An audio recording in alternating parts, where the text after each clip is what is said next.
El mundo árabe y islámico se han convertido en un foco de atención, un punto caliente de la geopolítica mundial. Parecen una región convulsa, agitada por numerosos conflictos abiertos. Incontables analistas se interrogan por la realidad de los distintos países musulmanes. Y sin embargo, sus visiones parecen mediatizadas por los prejuicios y las ideas preconcebidas. ¿Qué sabemos sobre la realidad actual de estos países? En este vídeo intentaremos aclarar algunos conceptos básicos sobre la situación política y social del mundo árabe y islámico, así como su historia reciente. Hoy en Rompiendo Ónfalos, la historia contemporánea de los países islámicos.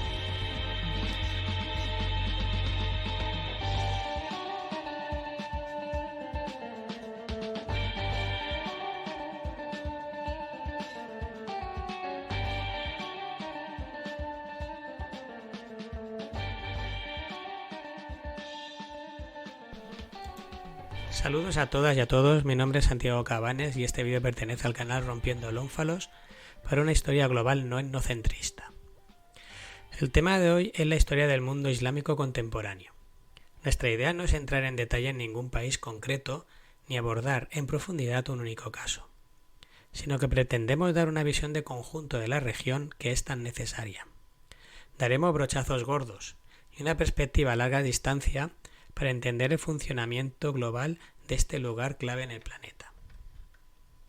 A principios del siglo XX, la mayoría de los países árabes eran colonias de algunos de los grandes imperios europeos de la época, especialmente los países del norte de África. Otros muchos países árabes habían sido conquistados por el Imperio Turco Otomano, especialmente los pertenecientes a la región del suroeste de Asia, también llamada Oriente Medio. Conviene recordar que los turcos, aunque son mayoritariamente de religión musulmana, no son étnicamente árabes, porque poseen un idioma propio, un origen diferente y sus propias tradiciones e historias, como explicábamos en un vídeo anterior. Tienen la misma religión, pero distinta identidad nacional, por lo que los árabes los consideraban como unos invasores extranjeros. Pero cuando estalló la Primera Guerra Mundial, el Imperio Otomano se unió a Alemania y Austria-Hungría en lo que se llamaron las potencias del eje. Como sabemos, esta coalición fue derrotada en la guerra, así que los sultanes otomanos apostaron por el bando perdedor. Como resultado, en 1918, el Imperio Otomano se desintegró y de él solo quedó la Turquía moderna. Los turcos adoptaron desde entonces la forma de gobierno republicana, bajo la figura carismática de Mustafa Kemal Atatürk. En cuanto a los países árabes que habían estado bajo el yugo otomano, pasaron a manos de las potencias vencedoras en la Primera Guerra Mundial, esto es, Francia y Gran Bretaña. Así, por ejemplo, Siria se convirtió en un protectorado francés y Palestina de Gran Bretaña. En esta última, la administración británica alentó la afluencia masiva de inmigrantes hebreos, que se aceleró durante los años 20 y 30 del siglo XX, hecho que sentó las bases del conflicto posterior entre judíos y palestinos. Al terminar la Segunda Guerra Mundial, muchos de estos territorios obtuvieron su independencia. Se trató de una emancipación relativamente rápida, que se anticipó en unas décadas a otras colonias del África subsahariana, en parte a causa de que en los países árabes ya comenzaba a fraguarse una clara conciencia nacional opuesta a la ocupación extranjera. Los países que nacían de la independencia seguían muchas veces las antiguas fronteras que habían heredado de los imperios coloniales y generaron unos sistemas políticos y legislativos de inspiración y corte occidental. Se adaptaron instituciones y constituciones y se intentó poner en marcha sistemas parlamentarios.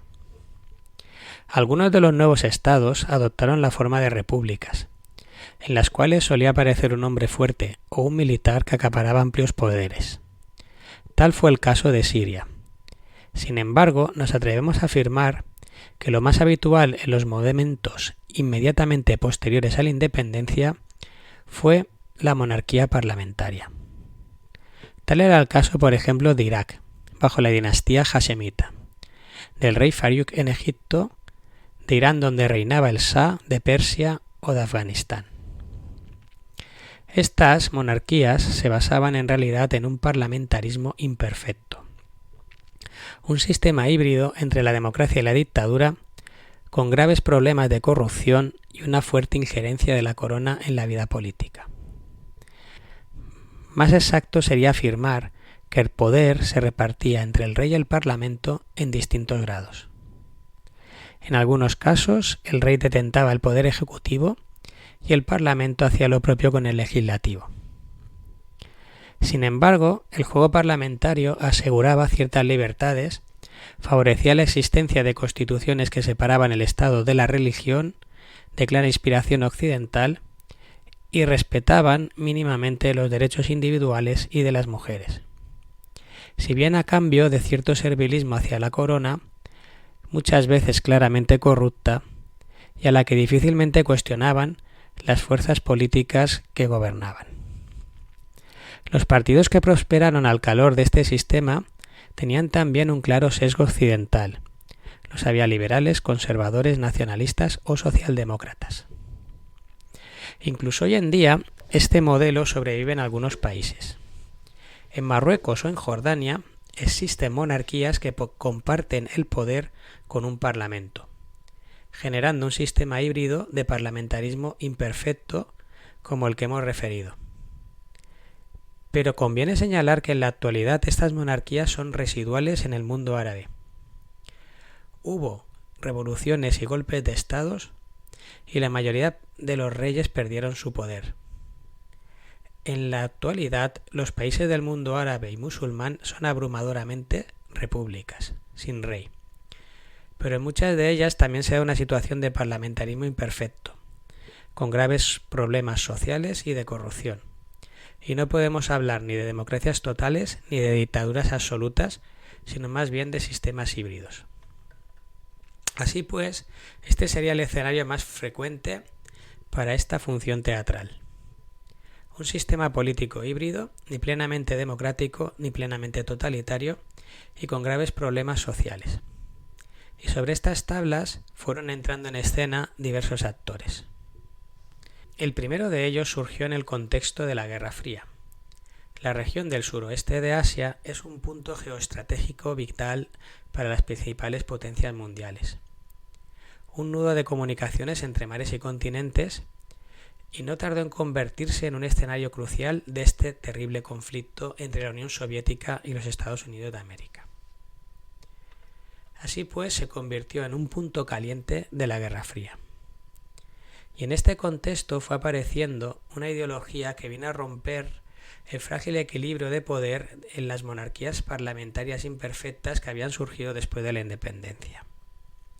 Nos referimos, claro está, a lo que se denominó el socialismo árabe. La principal figura de esta corriente fue un líder carismático, Gamal Abdel Nasser, que acabaría gobernando Egipto entre 1952 y 1970. Articuló sus ideas en un partido político llamado la Unión Árabe Socialista. Pese a que Nasser apelaba al socialismo y a una retórica revolucionaria, no podemos asimilar su régimen a otras experiencias socialistas occidentales como la de la Unión Soviética o las de las repúblicas populares de Europa del Este, si bien es cierto que compartía muchos elementos con estas últimas. La realidad es que el Partido Comunista Egipcio se mantuvo alejado del poder durante toda la época de Nasser, e incluso se vieron perseguidos. Y para algunos historiadores la figura del mandatario se acerca más a la de un líder nacionalista carismático que a la de un verdadero comunista. Lo más correcto quizás sería considerar el nasserismo una manera peculiar de entender el socialismo más que una experiencia marxista al uso. Así pues, podemos caracterizar el régimen de Nasser por las siguientes características. El líder egipcio llegó al poder mediante una revolución contra una monarquía corrupta, la del rey Farouk de Egipto, a quien logró destronar. Y durante todo su mandato mantuvo una retórica revolucionaria en sus discursos y proclamas. El socialismo de Nasser, por otro lado, era un proyecto autoritario y no democrático. El líder egipcio supo explotar su innegable carisma y se aupó como dictador de un partido único, y el resto de fuerzas políticas fueron prohibidas y perseguidas. Entre aquellos que reprimió destacan los grupos islamistas, como los Hermanos Musulmanes, con los que desató un enfrentamiento demoledor.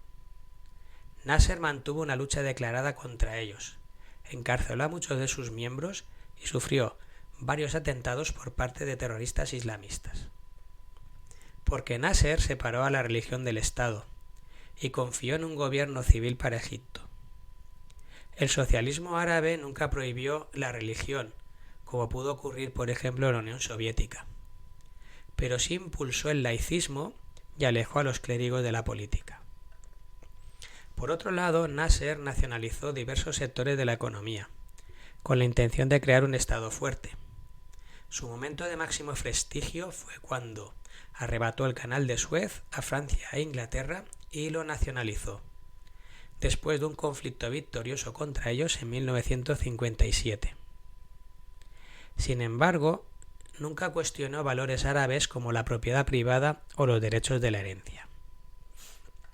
También intentó llevar a cabo una cierta política social, favoreciendo la educación y la sanidad públicas, y también impulsó un ambicioso programa de obras públicas como la presa de Asuán, para lo cual recibió ayuda y asistencia financiera soviética.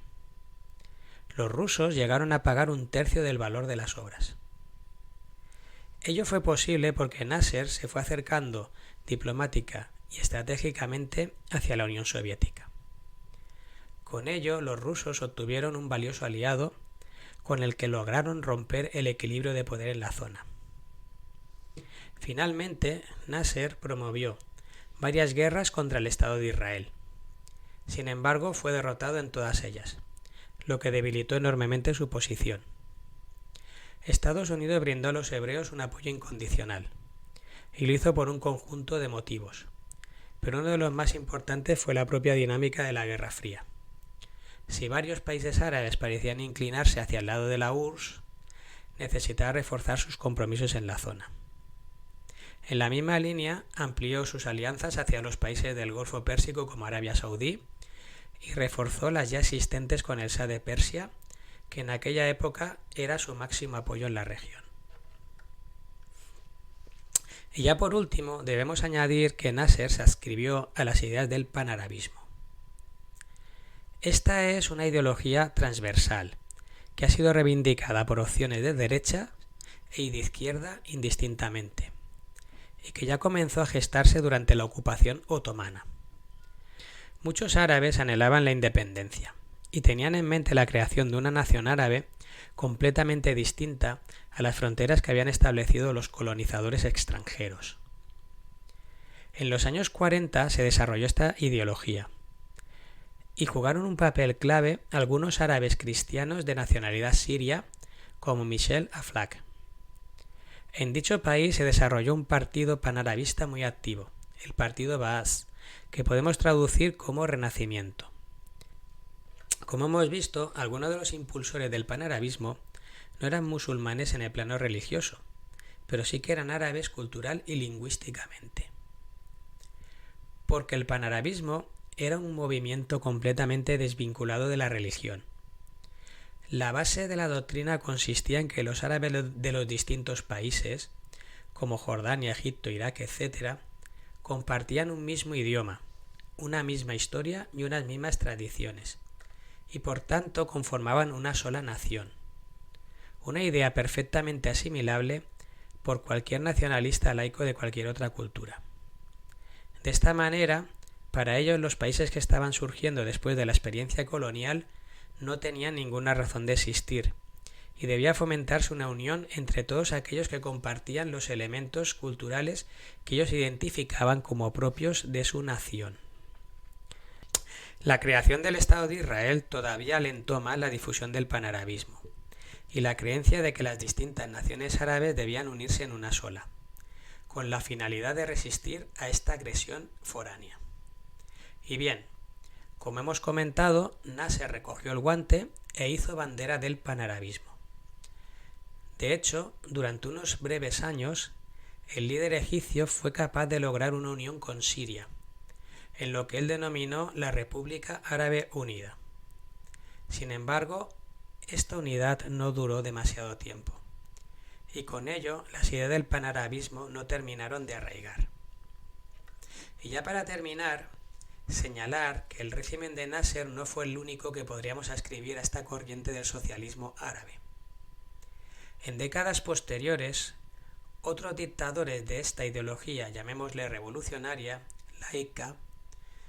laica, socializadora y en ocasiones panarabista, tomaron el poder en Libia, Argelia, Siria, Irak y en el sur de Yemen. También inicialmente, los líderes de la llamada Autoridad Nacional Palestina se adscribieron a las corrientes del socialismo árabe y del panarabismo. Tal es el caso, por ejemplo, de Yasir Arafat y su grupo político Fatah, que gobernaron durante décadas los territorios autónomos de Palestina. En la actualidad, dicho partido, Fatah, es miembro consultor de la Internacional Socialista y se ha ganado, desde el primer momento, la simpatía de amplios sectores de la izquierda de todo el planeta para la causa palestina.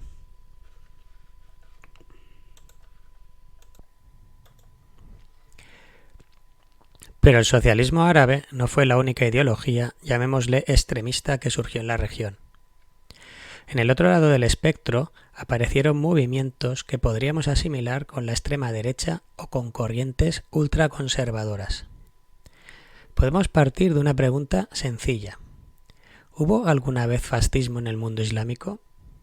La respuesta es que sí.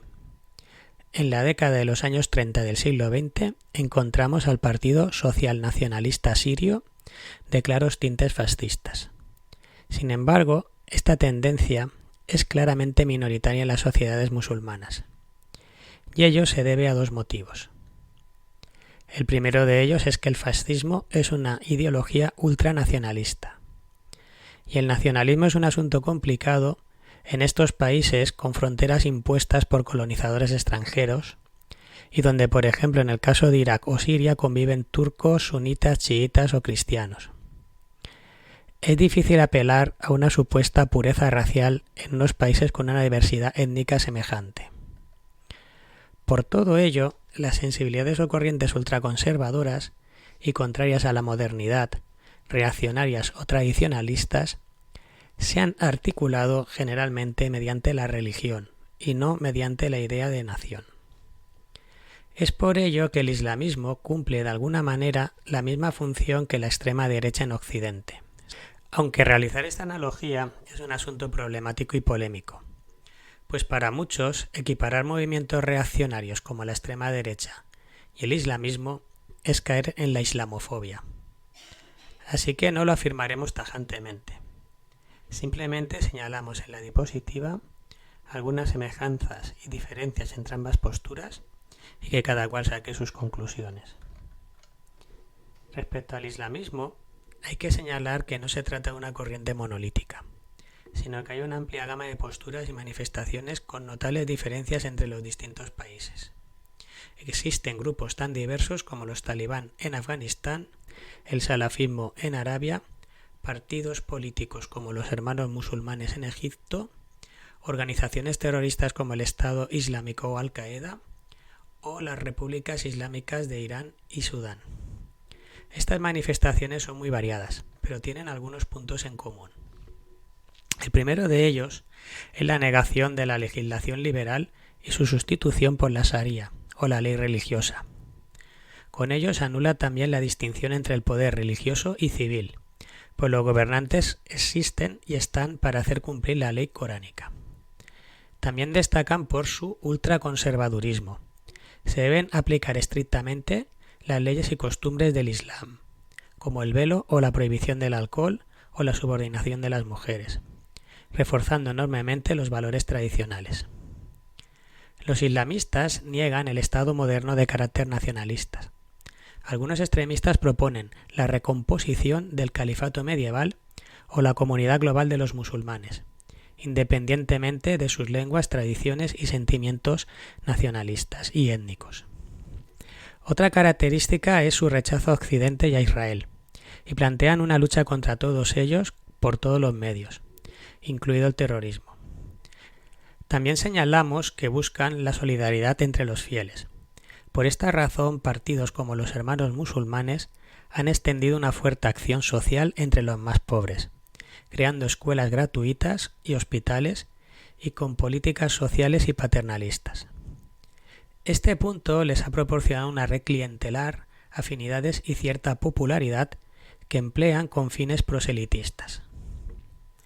Respecto a los orígenes de esta ideología o ideologías, debemos distinguir entre dos manifestaciones. En primer lugar, el islamismo ideológico, que se podría mover incluso dentro de una faceta cultural.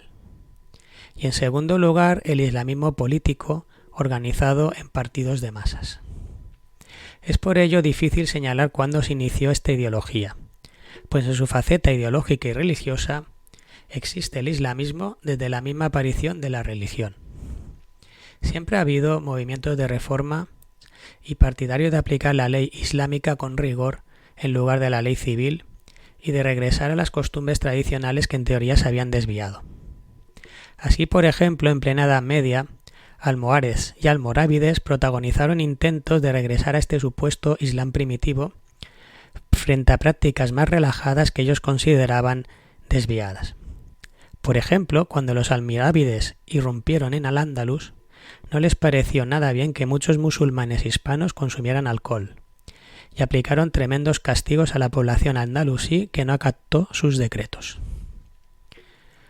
Uno de estos movimientos reformistas que se suele considerar como el inicio del islamismo es el wahabismo, que se desarrolló en el siglo XVIII en la península arábiga y que se ha definido como una especie de reforma puritana. También en esta línea destacó el movimiento salafí en el siglo XIX. Por tanto, si aceptamos esta definición amplia de islamismo, los primeros estados modernos en adoptar formas de gobierno basadas en los principios del Islam y de la Sharia fueron Arabia Saudí y las distintas monarquías del Golfo Pérsico como Qatar, y lo hicieron prácticamente desde su creación como naciones. Como sabemos, Arabia Saudí es una monarquía absoluta, donde ni siquiera existe un parlamento y es el único país musulmán donde jamás se han celebrado unas elecciones. También es uno de los países donde se aplica la pena de muerte con un rigor extremo y donde la homosexualidad se ve castigada precisamente con esa pena. Semejante régimen represivo encontró un sustento ideológico en la aplicación estricta de la religión y de la Sharia. Y en Arabia Saudí cuesta distinguir entre leyes civiles e islámicas y entre autoridad civil y religiosa. Monarquía e Islam van unidas de la mano y se sostienen la una a la otra. Pero conviene señalar que tanto Arabia Saudí como los países del Golfo son una rara excepción dentro del mundo árabe y musulmán, incluso en la actualidad. Su manera radical y extrema de entender el Islam no son para nada representativas del resto del mundo islámico, que por lo general interpreta la fe de una manera menos rigurosa y mantienen a la religión más bien separada de la política.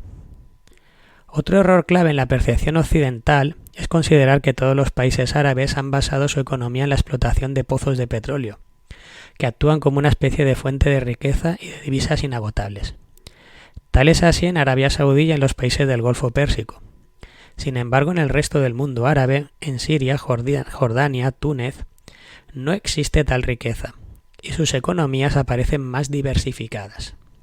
Si bien podemos afirmar que en Arabia Saudí viven del petróleo, no podemos hacer la misma afirmación, por ejemplo, con Egipto. El problema del modelo económico basado en la explotación de pozos de petróleo es que beneficia principalmente a una reducida oligarquía, que son quienes poseen esta riqueza, y que además está emparentada con la familia real.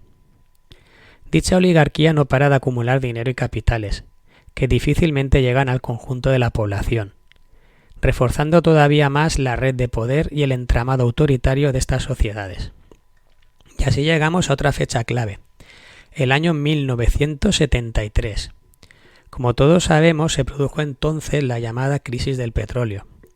Dicho producto se encareció enormemente en los mercados internacionales y aportó una lluvia de divisas a los países productores.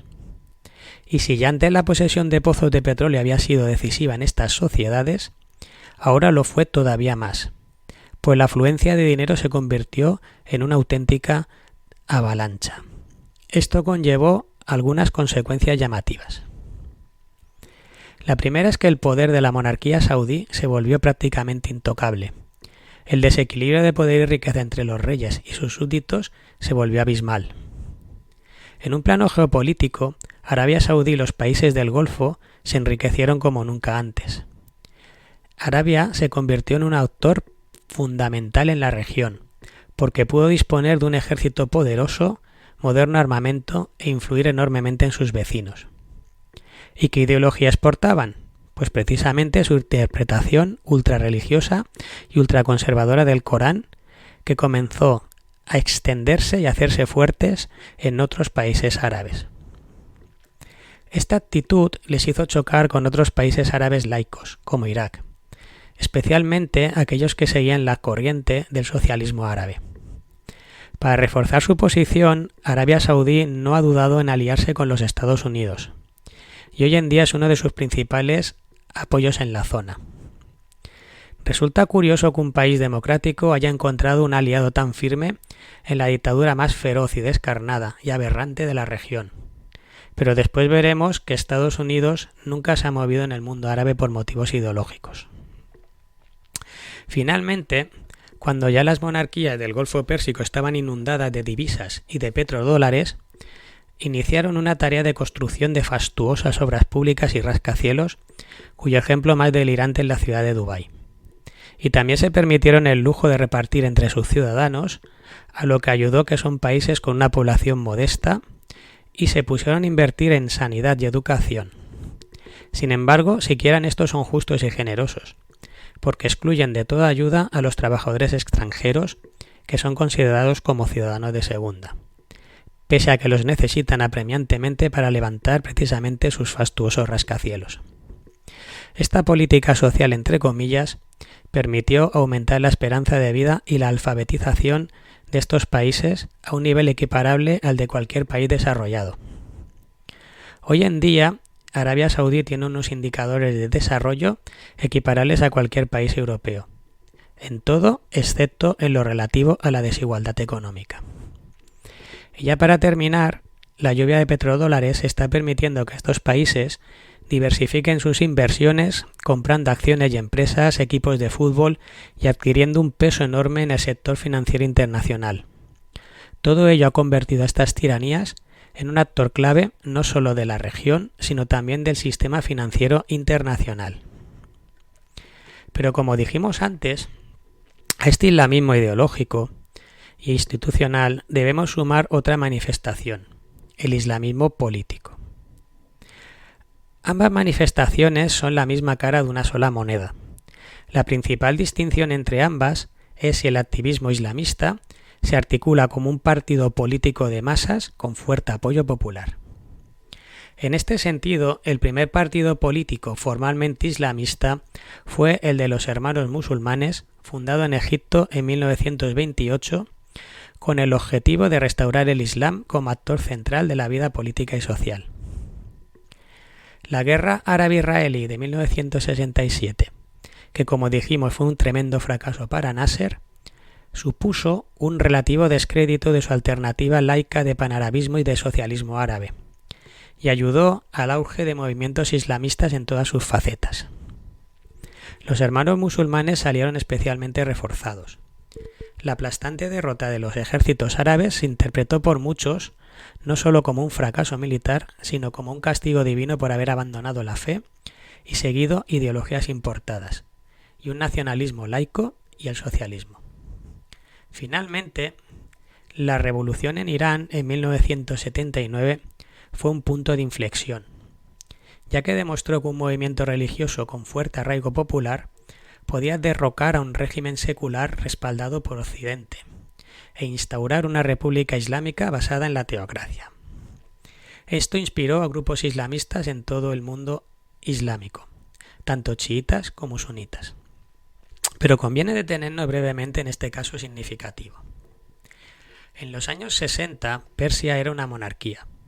Su rey recibía el título de Shah, que es una palabra persa equivalente a la eslava zar, y que podríamos traducir como el César o el emperador. Pues bien, el Shah compartía el poder con un parlamento y ejercía una política de corte liberal, en una suerte de parlamentarismo imperfecto tan habitual en aquellos momentos. Además, el Shah había establecido una firme alianza con Inglaterra y los Estados Unidos de América. Pero el régimen persa era especialmente corrupto, más de lo normal entre sus vecinos, y se ganó una fuerte oposición, a la que respondió con una dura represión que lo volvió cada vez más impopular. En 1979, todas las fuerzas contrarias al Shah, desde los comunistas a los islamistas, se unieron en una revolución que le derrocó. Aunque los rebeldes formaban inicialmente un conglomerado de fuerzas, se fueron imponiendo los islamistas, que proclamaron una república islámica que comenzaron a llamar Irán en lugar de Persia. De este modo, uno de los países más fuertes de la región y con grandes recursos de petróleo se convirtió en una república islámica.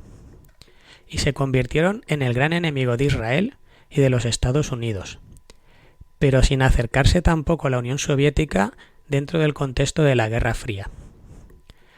Los soviéticos, un país comunista y oficialmente ateo, que reprimía a musulmanes y cristianos en su propio territorio, lo tenía realmente difícil para entenderse con estos clérigos musulmanes. Asimismo, Irán se convirtió en promotor de otros grupos y partidos islamistas por todo el mundo árabe y musulmán. Su nueva constitución se fundamentaba en la Sharia, o ley islámica, aunque conjugaba elementos propios del parlamentarismo con la dictadura. Así, por ejemplo, existen elecciones relativamente limpias, pero con candidatos escogidos previamente por clérigos y por un cuerpo de élite del ejército, los guardianes de la revolución. Esto genera un sistema político realmente complejo. El nuevo régimen consolidó y llevó más lejos la nacionalización de los principales pozos de petróleo, que ya se había iniciado en época del Shah en los años 50, obteniendo una plena soberanía sobre los mismos. Sin embargo, la guerra entre Irak y Irak, así como los bloqueos comerciales occidentales, han limitado bastante su crecimiento económico. También señalar que en 2022 muchas mujeres empezaron a protestar contra el conservadurismo extremo de este país después de que Mahsa Amini muriera asesinada por la policía por no llevar bien colocado el velo. Pero de momento el régimen continúa en pie y es un baluarte del islamismo y del chiismo en la región. Otro tema a tratar es la relación de los grupos islamistas con el terrorismo internacional. Una de las acusaciones más frecuentes es que lo patrocinan. Y es verdad que algunos grupos radicales integristas o fundamentalistas lo han aceptado como medio de acción y han participado de atentados muy sonados. Sin embargo, conviene señalar que no podemos extender su actuación a toda la sociedad árabe y musulmana, porque sería algo profundamente falso e injusto. Cuando hemos visto que en el mundo musulmán hay una pluralidad de situaciones, además del islamismo, y una gran variedad de opciones políticas. Y cuando lo cierto es que la mayoría de los países árabes y musulmanes colaboran y luchan por erradicar el terrorismo, y son precisamente ellos los que están sufriendo por culpa de estos grupos radicales. Finalmente, el auge del islamismo, tanto en su faceta militante y política como en la ideológica y religioso-cultural, están provocando en el mundo islámico algo que es muy difícil de valorar y de medir. Y es que amplios sectores de estas sociedades, especialmente en el mundo rural, se están islamizando en sus actitudes, en sus costumbres, vestimentas y mentalidades. El islamismo se está incrustando en el tejido social de una manera invisible y está cambiando la manera de pensar de muchas personas. Aunque hemos afirmado que este punto es difícil de valorar y de medir, podemos afirmar que las sociedades árabes se han vuelto más conservadoras, menos laicas, de lo que lo fueron en los años 60, 70 o 50, hecho que se observa visualmente en las vestimentas de las mujeres. En ello no ha tenido poco que ver el fracaso de otras alternativas. Las monarquías seculares parlamentarias con legislaciones de corte occidental se han visto ampliamente contestadas, y muchas habían colapsado ya al poco de la independencia. Y el socialismo árabe quedó muy tocado tras el fracaso de Nasser en su guerra contra Israel y terminó de hundirse con el colapso de la Unión Soviética. Fue entonces cuando muchos dictadores de esta tendencia se quedaron aislados y no tardaron en sufrir ataques directos de los Estados Unidos de América. Así pues, podemos afirmar que desde el fin de la URSS, los valores conservadores han salido reforzados en el mundo árabe, aunque podríamos extender esta reflexión al resto del planeta. Hoy en día es posible escuchar a un presidente de Estados Unidos decir que hay que censurar ciertos libros sin que se le despeine el flequillo, y valores de extrema derecha, análogos al islamismo, se están extendiendo también por Europa. Así pues, esta deriva ultraconservadora no es exclusivamente un fenómeno árabe, sino que aparenta ser un hecho global. Y dentro de estos procesos encontramos también a la autoridad palestina, que últimamente ha tomado esta deriva. Los territorios palestinos han abandonado los postulados de Fatah, de Yasser Arafat, vinculados al socialismo árabe, y en la actualidad Hamás, un grupo islamista, es el principal actor político de la región. Pero siguiendo con otros actores políticos en el mundo árabe y islámico, debemos tener en cuenta también a la sociedad civil, mucho más de lo que cabría pensar en un primer momento. Y es que podríamos caer en la tentación de pensar que entre tanto extremismo se encuentra desactivada y desmoralizada. Pero lo cierto es que las poblaciones musulmanas se han movilizado con relativa frecuencia y han protagonizado estallidos tan relevantes como las primaveras árabes o las protestas tras la muerte de Mahsa Amini en Irán. Este clamor o descontento popular también se ha convertido en un actor clave que irrumpe sobre los sistemas parlamentarios imperfectos o dictatoriales que habían predominado en el mundo árabe y ha hecho tambalear los cimientos de muchos de ellos. Es relativamente difícil hablar de movimientos sociales, por su naturaleza abierta, polifacética y transversal, pero sí que podemos encontrar en ellos un sustrato sociológico evidente. Demográficamente, los países árabes tienen una población mayoritariamente joven, porque no han completado del todo la transición demográfica, aunque se encuentran en camino de hacerlo.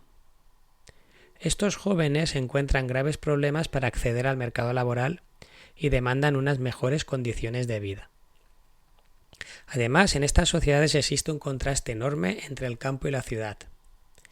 Las ciudades están acaparando el crecimiento económico de los últimos años, y muchas de ellas son cosmopolitas conectadas a los mercados internacionales y de mentalidad abierta. Esto contrasta enormemente con un mundo rural más cerrado y tradicionalista. Finalmente, el mundo musulmán se ha conectado con éxito a la llamada aldea global. Los medios digitales, teléfonos móviles, redes sociales han irrumpido con fuerza, principalmente en las ciudades, permitiendo a los jóvenes entrar en contacto con la realidad de otros países. Así, en la mayoría de los países musulmanes encontramos una población joven, urbana, conectada a redes sociales e Internet, con aspiraciones de encontrar trabajo, bienestar, modernidad, servicios sociales y representatividad. Y es un amplio sector de población descontento, por la situación inestable de sus países y por la falta de oportunidades y libertades. Y este contraste brutal se puede apreciar incluso en sociedades tan conservadoras como la iraní, como hemos explicado anteriormente, que muestran las profundas divisiones sociales interiores en estos países.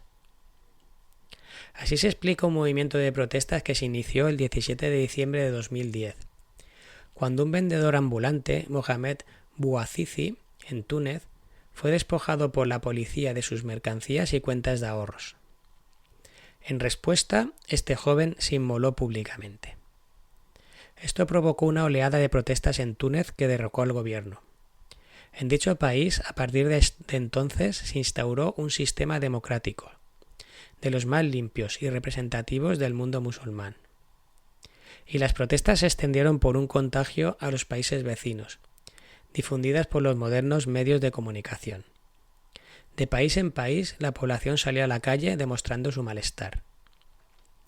En los medios de comunicación de Occidente se interpretó que los manifestantes querían más democracia, tumbar unas dictaduras corruptas, o bien que se mejorara la situación de parlamentarismo imperfecto de muchos de estos países.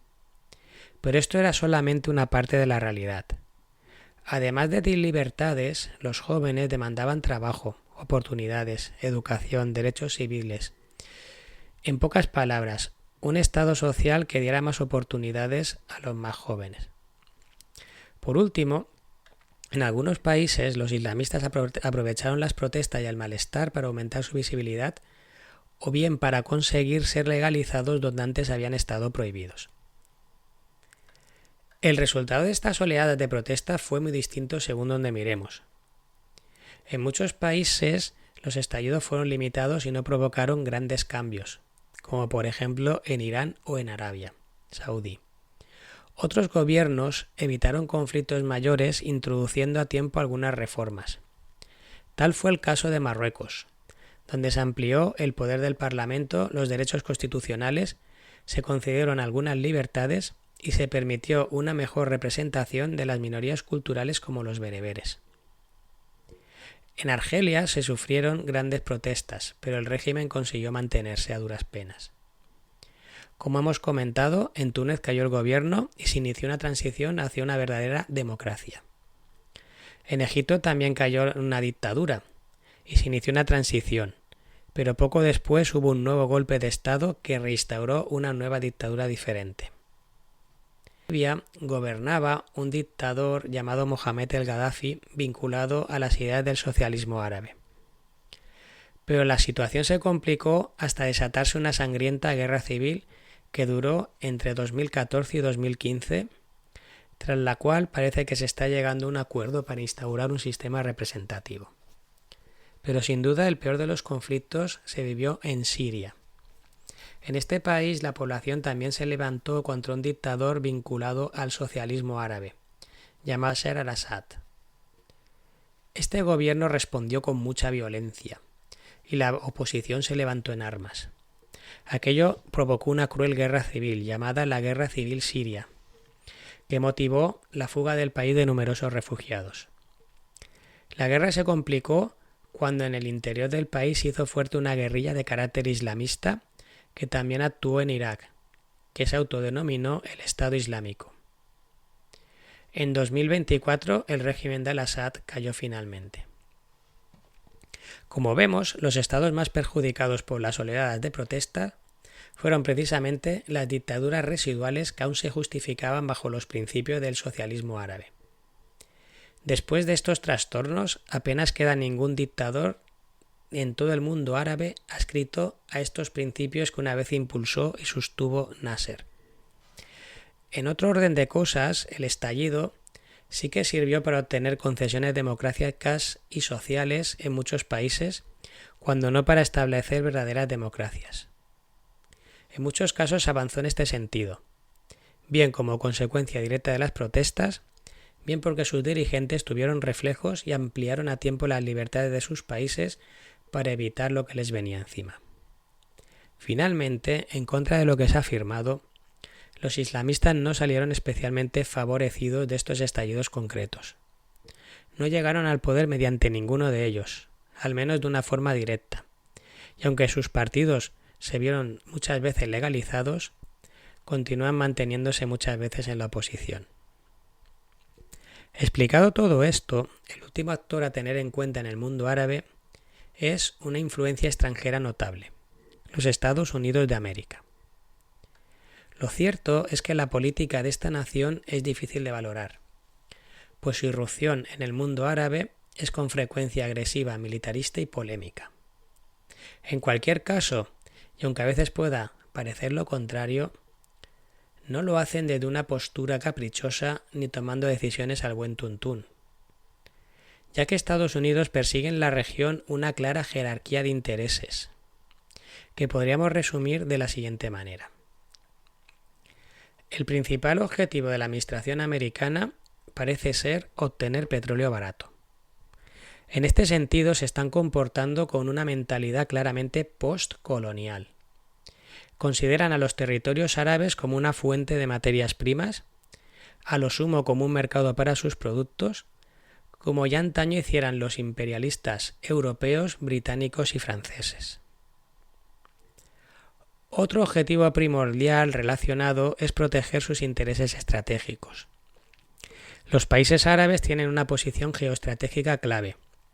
Se sitúan a camino entre 3 continentes, Asia, África y Europa, y 5 mares, el Mediterráneo, Rojo, Golfo Pérsico, Caspio y Mar Negro.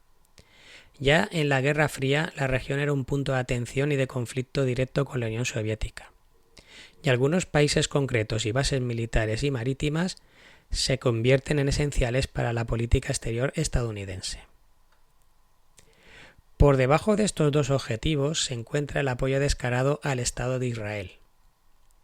Dicha alianza no responde únicamente a cuestiones estratégicas, sino también de la propia política interna de los Estados Unidos, ya que el lobby judío es muy influyente en la política estadounidense.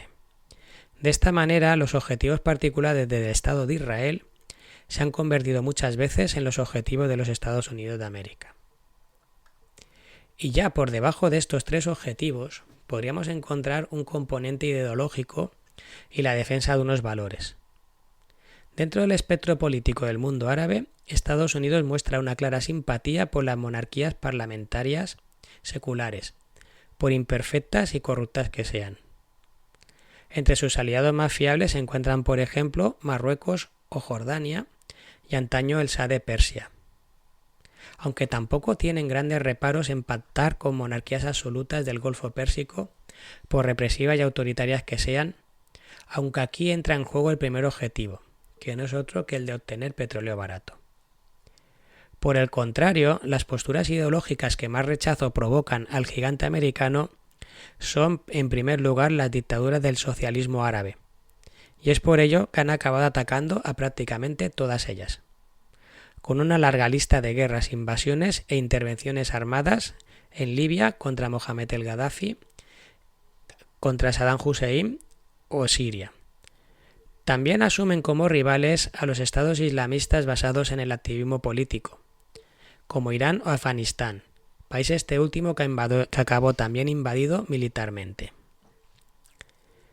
Conviene señalar que los ataques y guerras llevados a cabo en el mundo árabe, como la invasión de Irak o Afganistán, han obtenido un fuerte rechazo en la opinión pública internacional y han desembocado en sangrientos conflictos con un alto coste económico y humano para los norteamericanos.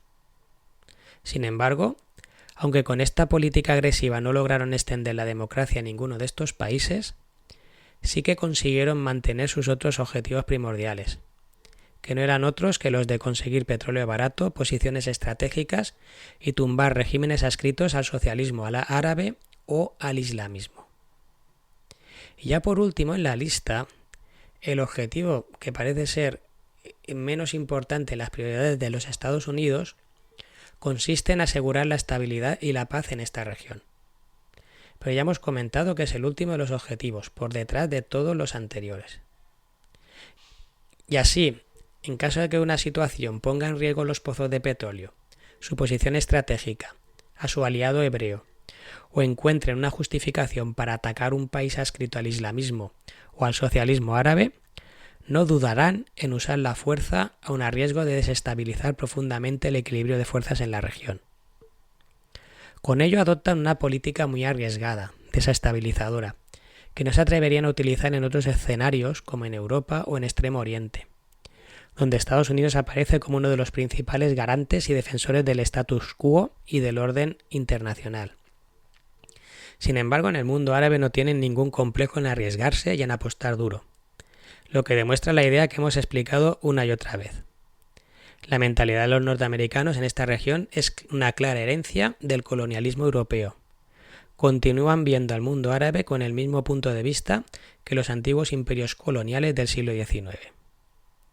Y bueno, gonfalitos, hasta aquí el vídeo de hoy. Espero que os haya gustado.